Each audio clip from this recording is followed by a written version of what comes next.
قیامت کے دن کچھ لوگ جہنم جا رہے ہوں گے، ان سے لوگ روک کے پوچھیں گے ما سلککم فی سقر، تم جہنم میں کیوں جا رہے ہو؟ تو وہ کہیں گے لم نک من المصلین، ہم نماز نہیں پڑھا کرتے تھے۔ تو اس لیے 5 گانا نماز یہ شعار زندگی بنا لیں۔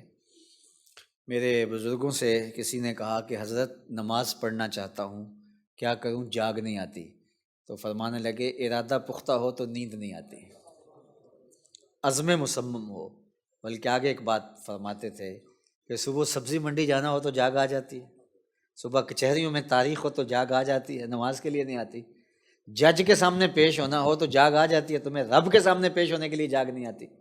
ما قدر اللہ حق کا قدر ہی، کہا اللہ کی قدر کا جو حق ہے تم نے ادا ہی نہیں کیا، کیسے ہو سکتا ہے کہ اس کے بلاوے کے اوپر تم حاضر نہ ہو۔ تو فرمایا حافظو علی الصلوات، نمازوں کی محافظت کرو، والصلاۃ الوسطی، خاص طور پہ درمیانی نماز۔ حضرت سید علی المرتضیٰ رضی اللہ تعالیٰ عنہ، حضرت سید عائشہ رضی اللہ تعالیٰ عنہا اور دیگر صحابہ کہتے ہیں کہ اس سے مراد نماز عصر ہے۔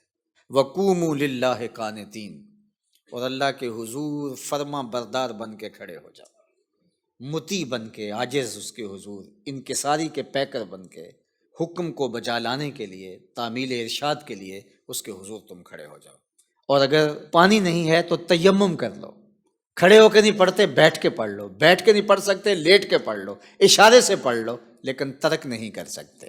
یعنی سہولتیں دی ہیں نماز میں، قصر کی ہے، نماز بیٹھ کر پڑھنے کی اجازت دے دی گئی ہے اگر کوئی مسئلہ ہے کمر میں، یا لیٹ کر پڑھ سکو، اشارے سے پڑھ لو، رکوع و سجود پہ قادر نہیں ہو، وضو نہیں کر سکتے، تیمم کر لو، لیکن نماز نہیں چھوڑ سکتے۔